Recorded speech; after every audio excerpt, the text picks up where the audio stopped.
그를 향하여 우리가 가진 바 담대함이 이것이니 그의 뜻대로 무엇을 구하면 들으심이라.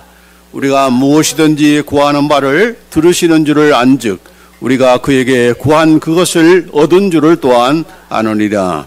누구든지 형제가 사망에 이르지 아니한 죄에 범하는 것을 보거든 구하라. 그러면 사망에 이르지 아니하는 범죄자들을 위하여 저에게 생명을 주시리라.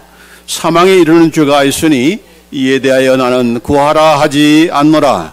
모든 불의가 죄로 돼 사망에 이르지 아니하는 죄도 있도다. 아멘. 오늘은 이 말씀, 특별히 16절, 17절 말씀을 가지고 사망에 이르는 죄다 하는 그런 제목으로 말씀을 나누고자 합니다. 제목이 으시시합니다. 사망에 이르는 죄. 여기서 말하는 사망은 그냥 죽음이 아니고 영원한 사망, 영원한 죽음을 얘기한 겁니다. 도대체 어떤 것이 그런 영원한 죽음을 가져오는 그런 죄인가?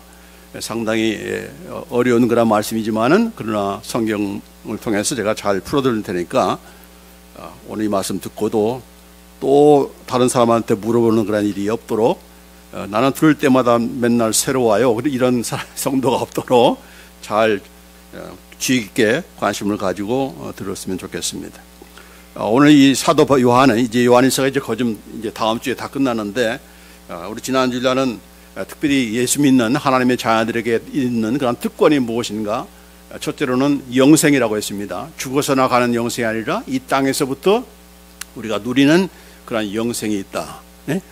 나는 구원 받았다. 이것만이 영생이 아니고 실제로 하나님의 성품을 이루어져가는 우리에게 신의 성품에 합당한 그런 자로서 이루어지는 그런 역사가 우리 가운데 있는 것인데 그게 바로 영생이 우리 가운데 우리에 이루어지는 그런 현재 우리가 누리는 그런 영생이라는 겁니다. 나중에 두 번째로는 무슨 특권이 있습니까? 우리가 구원을 받은 하나님의 자녀들이 하나님의 뜻대로 구할 때 하나님께서 응답해 주시는 기도 응답의 그런 특권이 바로 하나님의 자녀들에게 있다 하는 겁니다. 그렇죠? 그래서 우리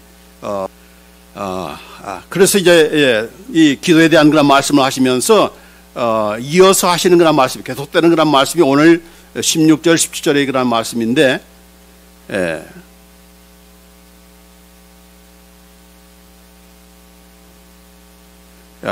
누구든지 형제가 사망에 이르지 아니하는 죄 범하는 것을 보거든 구하라. 그러면 사망에 이르지 아니하는 범죄자를 위하여 저에게 생명을 주시리라라고 하면서 사망에 이르지 아니하는 죄 범하는 자를 위해서는 기도하고 사망에 이르는 죄를 범한 자에 대해서는 기도하지 말라 하는 그런 말씀을 합니다. 여러분 우리가 형제를 나 자신만을 위해서 기도하는 것이 아니고 특별히 형제 자매들을 위해서 하나님의 백성들을 위해서 기도를 해야 되잖아요. 하나님의 같은 식구이기 때문에 그렇기 때문에 기도해야 되는데 특별히 가장 안타까운 그런 기도 제목이 뭡니까? 그동안에 나랑 함께 잘 신앙생활 잘 했는데요. 오늘날 갑자기 이단에 빠져가지고 거기서 헤어나지 못하는 그런 형제나 자매를 봤을 때 이게 얼마나 안타까웁니까?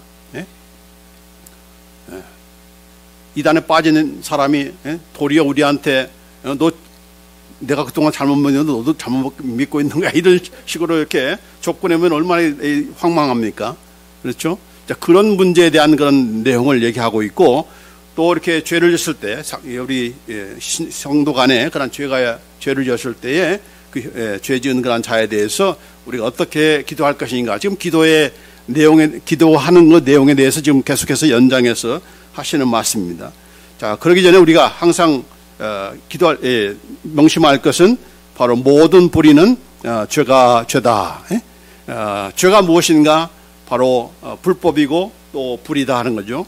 불의라는 말은 unrighteousness, 의롭지 않다는 얘기죠. 의롭지 않은 것이 불의죠. 그렇죠? 그러니까 그러면 뭐가 의로운 것입니까? 뭐가 의입니까? 아까 제가 기도하면서 우리가 잘 아는 하나님의 나라와 그의 의를 구하라고 했는데 신자들한테 물어보면은 거기서 말하는 나라가 뭐냐? 거기서 말하는 의가 뭐냐라고 물어보면은 답을 잘 못하는 사람들이 많아요. 하나님의 나라는 뭡니까? 그의 나라는 바로 예수님이 지금 네 삶 속에서 통치하게 하라. 너는 그 예수님의 그 통치를 지금 받는 하나님의 백성이고 죽어서가 아니고 지금 이 땅에서 우리가 하나님의 통치를 받는, 예수님의 통치를 받는 자이기 때문에 그 통치에 복종하는 그런 삶을 살으라. 네가 염려하고 무엇을 먹을까 무엇을 마실까 하는 거는 지금 누구를 지금 무시하는 겁니까? 나를 다스리고 있는 왕을 지금 무시하는 거죠. 그 왕이 책임져 주시고 나를 다스리고 있는데, 예? 걱정, 염려, 예? 이런 불안함, 초조함 이런 것에 맡기는 것이니까 결국은 왕권을 인정하지 않는 거죠. 그러지 말라는 거죠. 또 하나님의 의를 구하라. 그의 나라와 그의 의를 구하라. 그 의는 뭡니까? 바로 예수님의 말씀대로 살으라는 얘기죠. 그게 의야. 믿지 않는 사람들은 정부에서 뭐 justice, 뭐 righteousness, 뭐 공정 뭐 얘기하지만은 전부 다 공정하지 못한 것들만 하잖아요.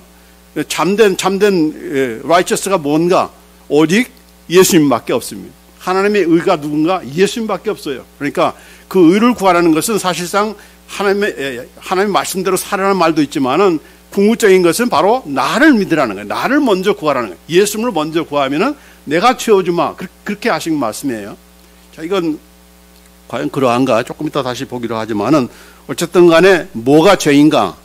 여기 보면은 요한일서 3장 4절 앞에 보면은 죄를 짓는 자마다 불법을 향하나니 죄는 불법이라. 그렇게 말씀했습니다. 그러나 이단 가운데는 여러분 잘 아는 구원파 같은 사람들은 어떻게 얘기합니까? 당신이 예수 믿었으면은 이제 짓는 모든 죄는 더 이상 죄가 아니다. 그 죄는 다 예수님께서 용서하셨기 때문에 네가 어떤 죄를 져도 그건 죄가 아니고 죄에 대한 어떤 것도 없다라고 하면서 죄에 대해서 아주 이렇게 풀이한 그런 얼마나 또 이렇게 그 말 들으면 나는 그동안에 죄책감에 이렇게 빠졌었는데 얼마나 풀이합니까? 그래서 거기에 빠져가는 그런 믿는 사람들이 있단 말이죠.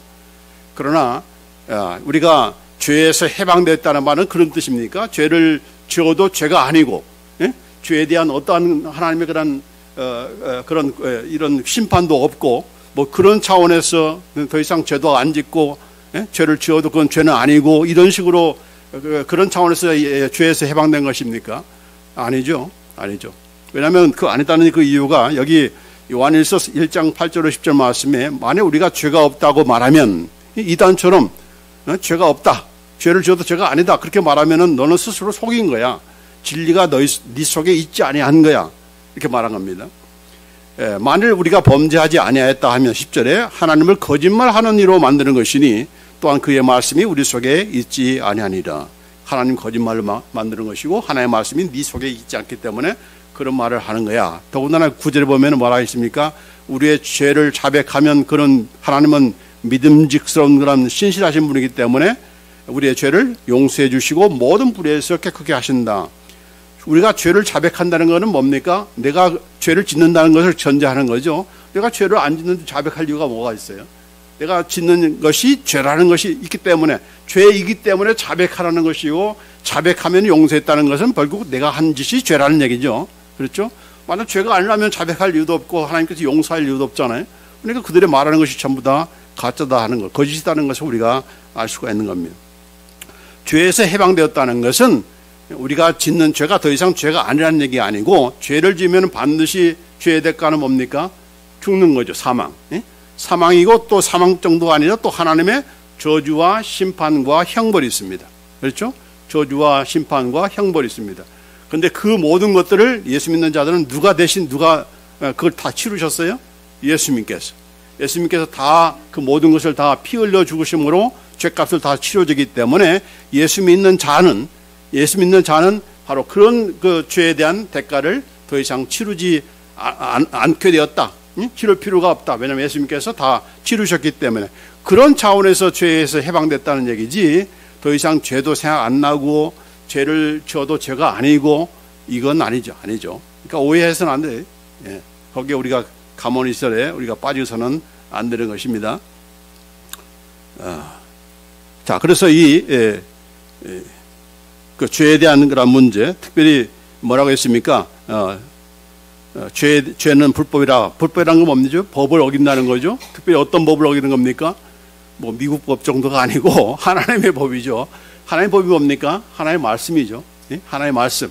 하나님께서 하라고 하신 그런 내용들을 우리가 행치하는 것. 그것이 바로 불법이다.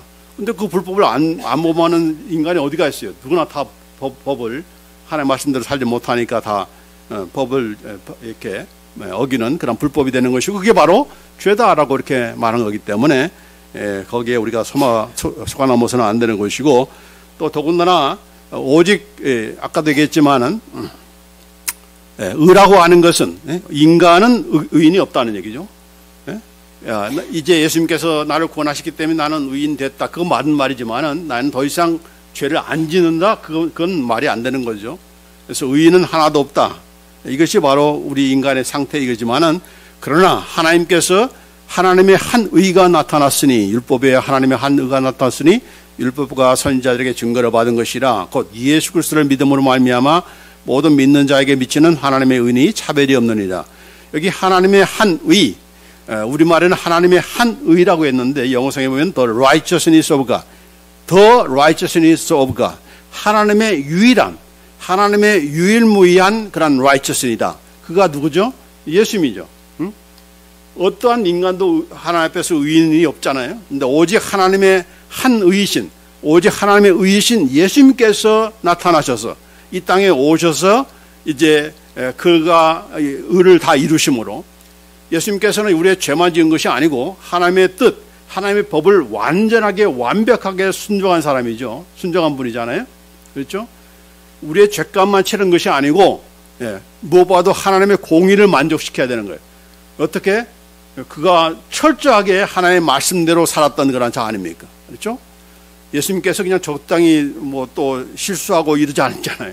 하나도 하나님의 뜻대로 어긴 일 없이 다 온전하게 완벽하게 순종하기 때문에 그 하나님의 의를 봐서 우리를 용서해 준 거예요. 단순히 죄값만 치르고 피 흘려서 용서하는 것이 아니고 두 가지를 동시에 만족해야 되는데 그것은 바로 죄값을 네가 대신 져야 된다는 것과 또 네가 하나님의 말씀을 완벽하게 순종해야 된다. 이 두 가지의 사실을 만족시킨 분이 바로 예수님이세요. 그런 차원에서 예수님이야말로 하나님의 유일무이한 the righteousness of God, 하나님의 의다 하는 겁니다. 그래서 이 의를 믿어야, 그 말은 뭡니까? 예수님을 믿어야만 우리도 하나님의 앞에서 의인이 되는 거예요. 의인이 될 수가 있는 거예요. 예수 믿는 저와 여러분은 다 죄인이 아니고 우리는 이제 의인이 된 거예요. 왜요? 예수님 때문에. 예수님 때문에. 지금도 예수 믿으면서 이 죄인을 하면은 하나님이 상당히 기분 나빠하세요. 하나님은 지금 너를 좀 의인으로 삼았는데 네가 계속해서 나한테 와가지고는 이 죄인 하면서 그러면 되겠습니까? 그건 부모에 대한 부모가 싫어할 얘기죠. 기껏 애써서 그냥 잘 키웠는데 아버지 대접도 안 해주고 마치 꼬다운 그런 자녀처럼 이렇게 생각한다면 되겠습니까? 안 되는 거죠. 우리는 다 의인이 된 거예요. 무엇 때문에? 하나님의 한 의이신 예수님 때문에. 예수님 때문에 우리는 의인이 된 겁니다. 아멘. 자, 그래서 이렇게 그 이단들이 주장하는 것처럼 우리가 죄를 지어도 죄가 아니다든지 이런 그 가만히서를 우리가 속아나서는 안 되고 죄는 분명히 죄입니다. 그렇죠? 그러나 우리는 그 죄에 대한 대가를 이미 예수님께서 치르셨기 때문에 예수님을 믿는 자는 더 이상의 죄인이 아니고 의인이 된 거죠. 그러나 의인이 됐어도 죄는 또 죄를 졌잖아요. 그렇기 때문에 우리가 회개하고 용서를 구해야 되는 것이고 또 이런 이 깎여지고 다듬어지는 그런 과정들이 우리에게 필요한 거죠. 그래서 말로만이 의인이 아니고 의인다운 의인, 성도다운 성도가 되어지는 그 과정이 바로 우리가 살아야 될 이유인 것이고 존재 목적인 것입니다. 아멘. 여러분이 완벽히 물론 우리가 완전하게 될 수는 없지 이 땅에 살면서 그러나 이런 뜻이 있기 때문에 이런 계획이 있기 때문에 우리가 지금 죽지 않고 지금 살고 있는 겁니다. 그러니까 나이만 많다고 자랑할 것이 아니고 하나님께서 나를 좀 더 깎고 다듬고 싶어 하는 거구나. 더 아름다운 그런 자녀로 만들기를 원하는구나. 그렇게 생각하고 우리가 아멘 하면서 우리가 열심히 성장하고 성숙해야 되는 거죠. 자, 오늘 이제 주된 이 말씀이 바로 여기 난해 구절 가운데 하나는 바로 사망에 이르는 죄, 또 사망에 이르지 않은 그런 죄에 대한 말씀을 하고 있습니다. 여기 16절에 보면 사망에 이르지 아니하는 죄라고 했죠. 사망에 이르지 않은 범죄자, 또 사망에 이르는 죄가 있으니라고 했습니다. 그래서 이 사망에 또 이르지 아니하는 죄, 두 가지를 얘기한 거예요. 죄에 대해서. 사망에 이르는 죄, 또 사망에 이르지 않는 죄. 이게 두 가지로서 이렇게 구별하는데, 여기서 말하는 사망은 단순한 육적인 죽음이 아니고, 왜냐하면 죄는 이미 다 우리의 그 죽음을 가져왔잖아요. 그 육체적인 죽음만 아니라 영적인 죽음이지만은, 그러나 여기서 말하는 사망에 이르는 죄는 영원한 사망, 영원한 죽음을 얘기한 겁니다.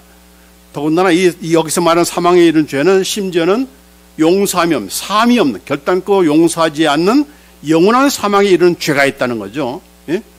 예. 그 죄를 우리가 범해서는 안 되지 않습니까? 그렇죠? 우리가 뭐 실수하면서 죄를 범할 수 있지만은, 그러나 하나님께서 결단코 용서하지 않으시는 그런 죄가 있다. 그런 죄를 범하면 되겠는가 하는 거죠. 자, 그래서 이 말씀을 우리가 풀어야 되는데, 사망에 이르는 죄가 뭐냐? 자, 첫 번째로는 하나님의 말씀 가운데 특별히 성령 회방죄, 성령을 회방하는 것은 바로 이 사망에 이르는 죄다 하는 것이, 이 마태복음 12장에 보면은 예수님께서 귀신 들려가지고 보지 못하고 또 말을 못하는 그런 귀신 들린 자를 고쳤어요. 고치니까 바리새인들이 뭐라고 했습니까? 네가 귀신의 왕인 바알세불의 힘을 빌어서 이 병자를 고친 거야 라고 하면서 예수님을 그렇게 이렇게 조롱한 겁니다. 그때 이제 하신 말씀이 바로 이겁니다. 예수님께서 하시는 말씀이, 그러므로 내가 너에게 이르노니 사람에 대한 모든 죄와 모독은 사하심을 얻되 성령을 모독, 옛날 개혁한 거는 성령을 회방하는 것은 사하심을 얻지 못하겠고, 또 누구든지 말로 인자를 거역하면 사하심을 얻되 누구든지 말로 성령을 거역하면 이 세상과 오는 세상에서도 사함을 얻지 못하리라 라고 했습니다. 우리가 짓는 그 모든 죄에 대해서는 용서함을 받을 수가 있지만은 성령을 회방하는 것은 결단코 용서를, 사함을 받지 못한다라고 했습니다. 심지어 뭐라고 합니까? 누군지 말로써 인자는 누구를 가리키죠? 예수님. 말로써 예수님을 거역하면은 용서함 받을 수 있지만은, 그러나 말로써 성령을 거역하면 이 세상과 오는 세상, 이 땅에서만이 아니라 영원한 세상에서도 결단코 용서함을 받지 못한다. 이렇게 말씀하셨어요. 누가 하신 말씀이에요? 예수님께서. 나를 거역하는 자는 용서함 받을 수 있지만은, 그러나 성령님을 회방하는 자는 용서하지 못한다. 어떻게 보면 성령님이 예수님보다 높으신 분으로 됐잖아요. 나를 거역하는 것은 용서받을 수 있지만은, 그러나 성령님을 회방하고 모독하는 것은 결단코 용서하지 못한다. 그렇게 말씀했어요. 그러면 예수님께서 이렇게 자신을 낮추면서 성령님을 높인 겁니까? 그런 뜻이겠습니까? 그런 뜻이 아니에요. 성령 모독죄라는 것은 왜 그렇게 사함을 받지 못하는가? 특별히 예수님께서 이 땅에 살아계실 때, 이 땅에 계셨을 때에 그분께서 행한 모든 일에 대해, 심지어 여기 바리새인들이잖아요. 하나님을 안다고 하는 그런 이런 성경에 도통하는 그런 사람에도 불구하고 예수님을 가리켜서 귀신의 왕을 힘입어서 귀신을 쫓아냈다. 그런 막말을 했잖아요. 그런 것도 용서받을 수 있지만은, 그러나 성령을 회방하는 자는 용서하지 못한다. 왜 이런 말씀을 한 겁니까? 지금 예수님께서는 지금 이 땅에 와 있는 거예요. 무엇을 위해서 와 있습니까? 죄인들을 대신해서 그 모든 죄값을 담당하기 위해서. 그 죄값이라는 것은 모든 비난과 조롱과 그를 향한 모든 그런 블레임도 다 당하시는 거죠. 그런 당하는 자로 왔기 때문에 당하시는 거예요. 내가 도저히 내가 못 참겠다 그냥 반란을 느끼면은, 그러면 죄인들을 구원할 수가 없잖아요. 끝까지 당하셔야 되는 거예요. 예수님께서 하셔야 되는 사명은 다 당하셔야 되는 거예요.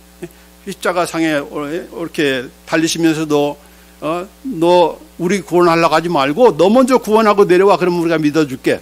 그런 조롱까지 당하셨어요. 왜 당하셨습니까? 그가 당하기 위해서 오셨기 때문에, 우리의 죄인들을 위해서 당하셔야 되기 때문에 그렇게 당하신 거예요. 그러나 예수님께서 이제 부활 승천하시고 하나님 보좌에 앉으신 다음에 누구를 보내셨습니까? 성령님을 보내신 거죠. 그 성령님께서 하시는 게 뭡니까? 예수님을 증거하는 일을 바로 성령님께서 하시는 거죠. 오셔서 너희가 못 박은 예수가 누군 줄 아느냐라고 하면서 예수님이 누구라는 것을 얘기합니다. 그럼에도 불구하고 그때 또 거역하고 그 성령님의 말씀을 이렇게 듣지 않고 회방하고 모독하면은, 그때는 결단코 용서함 받지 못한다. 다시 말해서 구원받지 못한다. 영원한 사망에 이를 수밖에 없다. 지금 예수님께서 이 땅에 계실 때와 천상에서 성령님께서 이제 오셔서 하시는 일과 얼마나 다르다는 것을 보여주기 위해서 이런 말씀하신 거예요. 예수님이 뭐 이렇게 권세가 낮아서 그런 것이 아니고, 나를 거역하면은 용서받을 수 있지만 성령님을 거역하면은 용서하지 못한다는 말은 그런 차원에서 하시는 말씀이요. 이 땅에 오셔서 그가 예수님을 우리가 그 당시에 예수님을 저주하고 이런 사람도 용서 받으니까 나중에 또 예수 믿게 되잖아요. 그러나 선생님께서 오셔서 그렇게 말씀에도 불구하고 여전히 강박한 마음을 가지고 예수님을 영접하지 않으면 그 사람은 구원함 받을 수 없는 것이고 영원한 사망에 던져질 수밖에 없다. 지금 그 말씀하는 거예요. 그것이 바로 성령 해방죄예요. 성령 해방죄. 결단코 방언하는 사람들을 못하게 하고 병 치료하는 것을 못하게 하는 그런 치유 사역을 방해하는 그것을 가리켜 성령 해방죄다. 그게 아닌 것입니다. 그게 아니에요. 심지어 어떤 목사님들은 내 말에 거역하면 이거 성령 해방죄야 하면서 그렇게 무대포로 말씀하시는 분인데 그건 아닌 겁니다.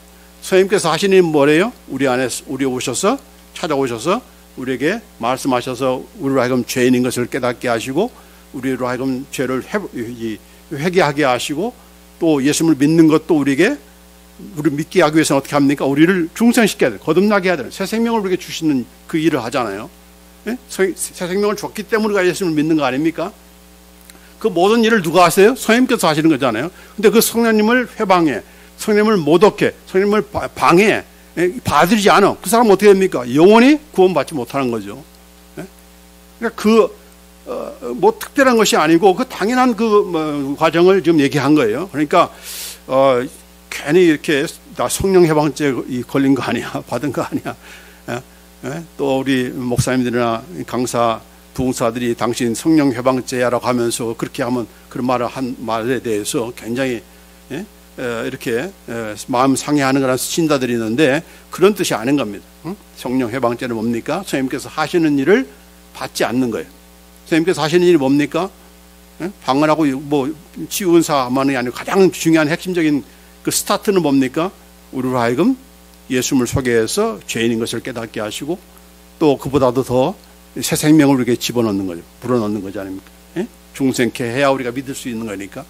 그러니까 그걸 거부하면은 더 이상 어떠한 여기 이 세상만이 아니라 오는 세상에도 그땅 사함받지 못하고 영원한 죽음으로 빠질 수밖에 없는 거죠. 그런 뜻이에요.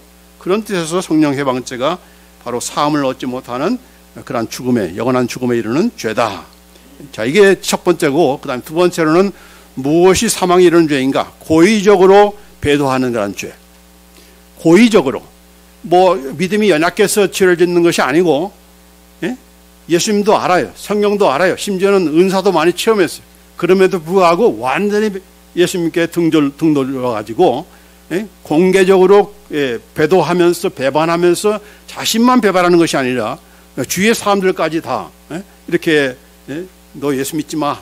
내가 믿어보니까 이게 아니야 하면서 그렇게 잘못된 길로 오도하는 이런 고의적인 의도적인 이런 그 배도에 관한 죄는 결단코 사망에 용서받지 못하고 사망에 이르는 죄다. 그렇기 때문에 이런 자들을 위해서는 심지어 뭐라고 했습니까? 기도하지 말라 했습니다. 사망에 이르는 죄가 있으니 이에 대하여 나는 구하라 하지 않노라. 구하라는 거 뭡니까? 기도하지 말라는 거죠. 이런 자는 이 사망에 이르는 죄를 범하는 이런 자들을 위해서는 기도하지 말라 하는 겁니다. 기도하지 말라. 아니 예수님께서도 원수를 사랑하며 저희를 핍박하는 자를 위하여 기도하라고 했는데 어떻게 기도하지 말라고 하는가? 더군다나 사랑의 사도가 어떻게 이런 자들을 위해서는 구하지 말라 그렇게 말을 한 것인가? 왜 그렇겠습니까? 이들은 그냥 실수로 이렇게 예수님을 배반하는 것이 아니고 이제 처음 믿는 초신자를 해서 하는 말씀이 아니고 이전에 심지어는 은사도 체험하고 모든 것을 다 체험한 사람이 완전히 바뀌어가지고 변해가지고 공개적으로 의도적으로 배도의 길을 걷는 이런 자들을 얘기한 겁니다. 우리 과거에 뭐 문선명이라든지 이 사람도 전부 다 교회에서 자란 사람도 아니에요. 문선명이든 또 누구예요? 뭐 많죠. 우리나라의 자칭 예수라는 사람들, 자칭 하나님이라는 사람들이 얼마나 많습니까? 우리나라. 그러니까 이런 자들이 여러분 왜 이들을 위해서 기도하지 않습니까? 그들은 기도해도 본인 스스로가 원치를 않아요. 내가 예수인데 왜 그런 말을 하게 됩니까? 이게 은혜 받고 또 치유되다 보니까 이 사람들이 막 따르고 모든 그런 칭찬과 그런 존경을 또 이런 부를 함께 누리다 보니까 이게 간땡이가 부어가지고 이제 나중에 내가 예수다, 내가 하나님이야, 나를 믿어야 구원받아, 이렇게 되는 거죠. 그러니까 이런 맛을 아니까 그런 자들에게 기도하라, 좀 회개하시오 이렇게 하면은 이 말이 들어오겠습니까? 안 들어오는 거죠. 요새 그 뭐예요? 누구죠? 이만희, 이런 자도 마찬가지로 전부 다 자기가 예수죠. 내가 재림 예수다. 예수님은 실패했는데 나는 이제 완성하기 위해서 내가 온 거야. 이렇게 문선명도 그렇게 주장하지 않습니까? 이런 자들은 결단코 우리가 기도하지 말라는 거죠. 완전히 이건 하나님께 배도하는, 과거에는 은혜도 받고 이렇게 하나님의 은사를 이렇게 체험했지만 불구하고 이제 이것은 완전히 이제 등을 돌려서 하나님께 공개적으로 자기만이 아니라 많은 사람들을 그렇게 이게 잘못된 기로 하기 때문에 이들을 위해서는 구하지 말라, 그렇게 말한 겁니다. 여러분, 김일성을 위해서 이미 돌아갔지만은 김정을 위해서 여러분이 기도해야 됩니까? 회개케 해달라고 기도해야 됩니까? 그런 기도하지 말라는 얘기죠. 왜냐하면 그는 돌아오지 않기 때문에, 공개적으로 돌아올 수 없는 그런 자신의 그런 부귀와 그런 영화와 그 모든 것들을 가지고 있기 때문에 아무리 여러분이 기도해도 그가 회개하고 돌아온다는 것은 거의 만무한 거죠. 만무한 거죠. 오히려 무엇을 위해서 기도합니까? 그의 치하에 있는 사람들을 위해서 그들이 믿음을 지키도록 기도하라. 그러니까 괜히 그 사람들을 위해서 기도한다고 하면서 시간 뺏기고 그러지 말라는 얘기죠. 나는 그들을 위해서 기도해. 나는 기도하고 있어. 본인 자랑을 위해서 그렇게 하는 모양인데 그게 아닌 겁니다. 기도하지 말라. 사랑의 사도인 사도 요한도 기도하지 말라고 했는데 여러분이 기도하면 되겠습니까? 그들을 위해서? 그들은 돌아오지 않는다. 끝까지 지옥으로 떨어질지언정 결단코 돌아오지 않고 오히려 많은 사람들을 불의와 불법과 또 하나님을 등지고 하나님의 나라에 배역하는 그런 길을 가기 때문에 그들을 위해서는 기도하지 말라라고 그렇게 말씀하고 있는 것입니다. 그렇기 때문에 요한일서에 보면은 이 사도 요한이 이런 말을 하고 있습니다. 요한일서 1장 10절로 11절 말씀에 누구든지 이 교훈을 가지지 않고 너에게 나아가거든 그를 집에 들이지도 말고 인사도 하지 말라. 그에게 인사하는 자는 그 악한 일에 참여하는 자임이라. 이 교훈은 바로 예수님의 교훈입니다. 예수님의 복음을 가지지 않고 다른 것을 가지고 다른 이단 그런 가르침을 가지고 너에게 나오거든 초인종을 누르고 너 가게에 찾아오거든 집에 들이지도 말고 인사도 하지 말라 했습니다. 누가 한 말이에요? 사도 요한이. 그토록 사랑을 강조한 사도 요한이 그런 말을 하고 있습니다. 그에게 인사하는 것은 그 악한 일에 네가 참여하는 거야. 그렇게 말씀하고 있습니다. 이 더운 날 이렇게 전도하러 다니느라 좀 수고했습니다. 이 냉수 한 그릇 주면은 그 받는 사람은 어떻게 생각합니까? 이 사람은 되겠네. 이 사람 접근하면 넘어오겠네. 그런 생각을 하고 하기 때문에 아예 드리지 말라. 어떤 물이든 뭐 차든 대접하지 말라. 끊어라. 처음부터 끊어라. 그렇게 말한 거예요. 근데 이거 안 끊는 사람들 있잖아요. 마치 자기는 사도 요한보다 더 사랑의 마음을 가지고 있는 것처럼 그렇게 생각하는 사람이 있는데 그러다가 걸려드는 거죠. 어떻게 걸려듭니까? 기존의 그런 교회와 기존의 그 성도들의 그런 나쁜 점들을 부각하고 자기들의 좋은 점, 우리는 이렇게 사랑이 많아요 하면서 그걸 부각하다 보니까 이렇게 그동안에 교회에 대해서 부정적인 사람들이 신자들이 거기에 빠져드는 겁니다. 빠져들면 이제 정신없이 빠져드는 거죠. 나오지 못하게 또 얼굴에 그러니까. 그래서 이 말씀을 하는 거예요. 왜 집에 들이지 말라고 했습니까? 가르침을 허락해서는 안 된다는 얘기예요. 들어오면은 그들이 가만히 있습니까? 막 성경 들이대면서 이거 압니까?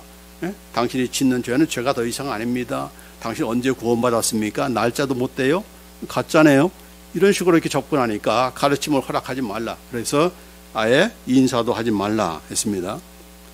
인사하는 사람 되지 마십시오.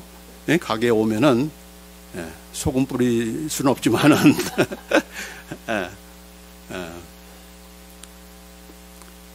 자, 이들 가운데는 어떤 자가 있으면 아까 얘기했지만 히브리서 6장 보면은 한 번 빛을 받고 하늘의 은사를 맛보고 성령에 참여한 바가 되고 하나님의 선한 말씀과 내세의 능력도 맛보고 타락한 자들은 다시 새롭게 하여 회개하게 할 수 없나니 이는 그들이 하나님의 아들을 다시 십자가에 못 박아 드러내놓고 욕되게 합니다. 이렇게 말씀했습니다. 그러니까 얼마나 이 은사도 많이 체험하고 정말 능력도 이렇게 많이 맛보고 한 그런 자지만은 타락해버리면은 왜 타락합니까? 아까 얘기한 것처럼 이런 문선명이나 박태선이나 이만희 같은 사람들이 이렇게 그동안에 처음에 은혜를 받고 이렇게 체험할 때는 그게 감사하고 하나님께 주시는 선물이다 하면서 감사했는데 이게 지나시다 보니까 이제 자기가 하나님이 되고 자기가 예수가 된 거죠. 그래서 타락하면은 결단코 돌아오지 않는다네요. 돌아올 수 없는 강을 건넌 거예요. 새롭게 할 수가 없다. 새롭게 할 수가 없다. 이런 말을 하면은 아니 사도 바울은 돌아오지 않았습니까? 사도 바울은 그런 자가 아니었죠. 예수님을 잘못 알았기 때문에 그렇게 실수를 한 거지. 예수님이 왜 어떤 자를 알았습니까? 그는 하나님의 저주를 받아서 나무의 십자가에 못 박아 죽었다고 판단했기 때문에. 왜냐하면 율법에는 나무에 달린 자마다 다 하나님의 저주를 받았다고 하는 말씀이 있기 때문에 그 말씀을 잘못 해석해서 그렇게 예수 믿는 자를 핍박했던 거예요. 근데 나중에 알게 된 건 예수님을 만나고 나서 뭘 알았습니까?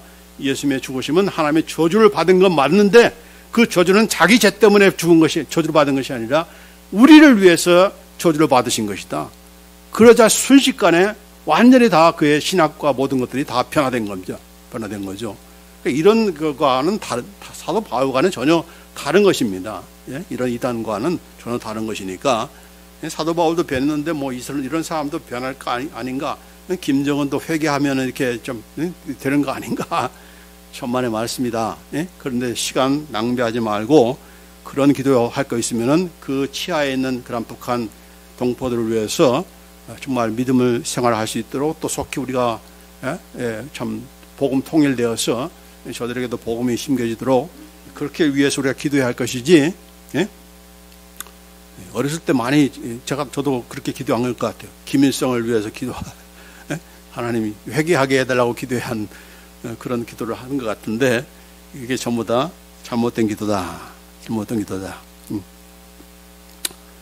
하나님이 하지 말라는 걸 또 하는 그런 그 고집은 또 무슨 고집입니까? 여기 보면은 우리가 진리를 아는 지식으로 받은 후 짐짓 죄를 범한 데 그러니까 이렇게 부족해서 짓는 것이 아니고 아예 의도적으로 고의적으로 짓는 죄 이런 것에 대해서는 결단코 속지 않은 제사가 없고 오직 무서운 마음으로 심판을 기다리는 것과 대적하는 자를 태울 맹렬한 불못만 있게 된다라고 그렇게 히브리서도 말씀하고 있는 것입니다. 그래서 이 두 가지의 그런 죄가 바로 성령 해방죄 또 고의적인 배도의 죄 이것은 결단코 용서받지 못하는 사망에 이르는 죄다. 또 한 가지가 있는데 그것은 바로 짐승의 표를 받은 자입니다. 짐승의 표를 받은 자는 결단코 용서받지 못하고 영원한 형벌에 영원한 불못에 던져지는 것입니다. 요한계시록 14장 9절로 11절 말씀에 또 다른 천사가 곧 셋째가 그 뒤를 따라 큰 음성으로 가로되 만일 누구든지 짐승과 그의 우상에게 경배하고 이마에나 손에 표를 받으면 그도 하나님의 진노의 포도주를 마시리니 그 진노의 잔에 섞인 것이 없이 분 포도주라. 거룩한 천사들 앞과 어린 양 앞에서 불과 유황으로 고난을 받으리니 그 고난의 연기가 세세토록 올라가리로다. 짐승과 그의 우상에게 경배하고 그 이름의 표를 받는 자는 누구든지 밤낮 쉼을 얻지 못하리라 하더라. 자, 바로 이 짐승을 경배하고 이제 마지막 때에 아직은 나타나지 않았지만은 이제 그가 어떤 개인이든지 아니면 어떤 정부든지 집단 어떤 단체든지 분명히 이제 나타날 겁니다. 때가 되면은 제3성전이 이렇게 지어지고 그 안에서 이제 서로 화목하게 지내다가 3년 반이 지나면은 갑자기 돌변해가지고 이제 모든 예배도 다 폐하고 오직 나만 숭배하라고, 짐승의 우상을 세워놓고 그만 경배하라고, 경배하라면 다 이제 목베어 죽이고, 또 뿐만 아니라 이제 모든 매매 수단을 바로 짐승의 표를 통해서 어디에? 이마와 오른손에, 어디에? 이마와 오른손에 짐승의 표를 주어서 그 표가 없으면은 구입도 못하고 매매를 못하게 만든다. 이건 무슨 소설이 아닙니다. 실제예요, 실제. 선하게 하는 나무의 실과를 따먹으면 정령 죽으려 하는 것처럼 그것이 실제인 거예요. 아담이 무슨 뭐 공상으로 따먹었습니까? 실제로 열매를 따먹은 거잖아요. 보여주고 이건 먹으면 안 돼, 너 죽어. 그걸 따먹었잖아요. 그래서 영원한 사망이 우리에게 온 거 아닙니까? 마찬가지로 분명하게 하나님께서 이마와 오른손에 넣는 그 표, 지금 뭐 이미 이 베리칩을 통해서 지금 손에다 넣고 이거 그냥 스캔하면서 다 카드 안 내고 그냥 다 스캔하잖아요. 또 이마에다 넣어서 그냥 통과. 무슨 뭐 조사할 필요 없이 그냥 거기에 다 신분증이 있기 때문에 그냥 통과하는 일이 지금도 있잖아요.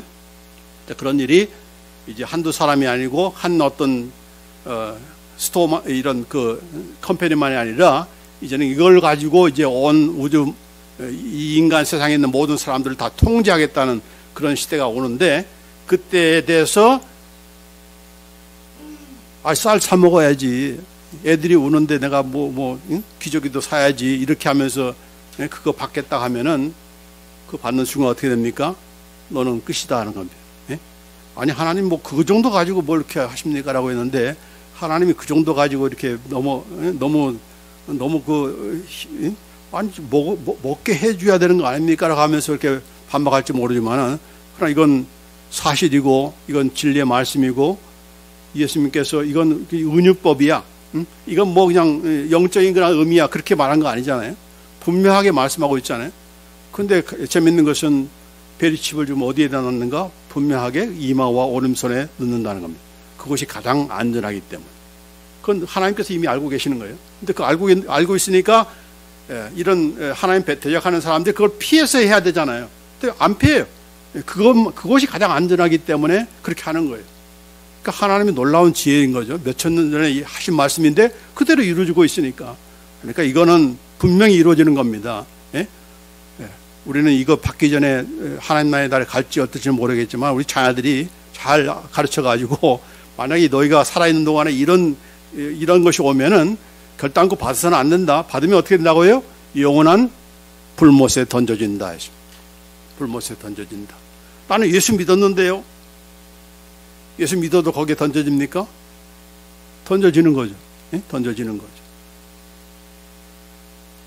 마치 아담이 이렇게 먹음으로 이 영원한 사망이 모든 인류에게 온 것처럼 이건 헛소리가 아니고 은유적인 표현이 아니라 반드시 그렇게 된다는 얘기죠. 그렇기 때문에 우리가 여러분이나 또 저나 또 우리 자녀들에게 분명하게 이 말씀을 주의시켜서 결단코 받아서는 안 된다. 알고 또 그럴 때가 분명히 옵니다. 이건 실제로 막연하게 오는 것이 아니고 영적으로 아는 것이 아니라 다 알 수 있게, 우리가 다 인정하고 알 수 있게 오는 거니까, 난 몰라서 그랬는데요, 그렇게 발표할 수가 없다는 얘기죠. 자, 그래서 이 세 가지 사망에 이르는 죄가 세 가지다라고 했습니다. 성령 해방죄, 고의적인 배도, 그다음에 짐승의 표를 받은 죄. 그래서 성령 해방죄만 사망에 이르는 죄다라고 알지 마시고, 그때는 예수님께서 하신 그 당시만 하신 그런 말씀이고, 그 이후로 예수님께서 승천하신 이후에 교회사에서 또 성령께서 하시는 일과 또 이제 마지막 때에 일어날 그런 일까지도 우리가 다 생각을 해서 이것이야말로 결단코 용서함 받지 못하는 영원한 사망에 이르는 죄다라고 하는 것을 우리가 분명히 알고, 우리 자신뿐만 아니라 우리의 자녀들과 우리의 주위에 아는 분들에게 알려서 결단코 이게 빠져서는 안 되는 거죠. 아멘.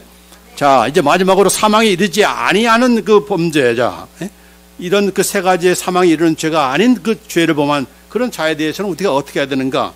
그들을 위해서는 기도 안 해도 됩니까? 아니죠. 기도해야 된다. 5장 16절에 누구든지 형제가 사망에 이르지 아니한 죄에 범하는 것을 보거든 구하라. 구하라면 뭡니까? 기도하라는 얘기죠. 그러면 사망에 이르지 아니하는 범죄자들을 위하여 저에게 생명을 주시리라. 예? 그렇기 때문에 이런 사망에 이르는 죄가 아닌 그런 죄에 대해서 나 저 사람 위해서 나 기도하고 싶지 않아. 그렇게 그냥 자기가 판단 내려가지고 기도 않는 그런 우리가 돼서는 안 되고, 만약 이런 죄가 아니다면은 우리가 그 형제를 위해서, 그 자매를 위해서 우리가 기도해야 되는 것이고, 빨리 속히 이렇게 참 용서함과 또 하나님 주신 그런 복된 생명을 누릴 수 있는 자가 되도록 우리가 설득하고 잘 인도할 그런 필요가 있다. 이게 바로 너희가 기도할 그런 내용들이다라고 이렇게 말씀한 겁니다. 아멘.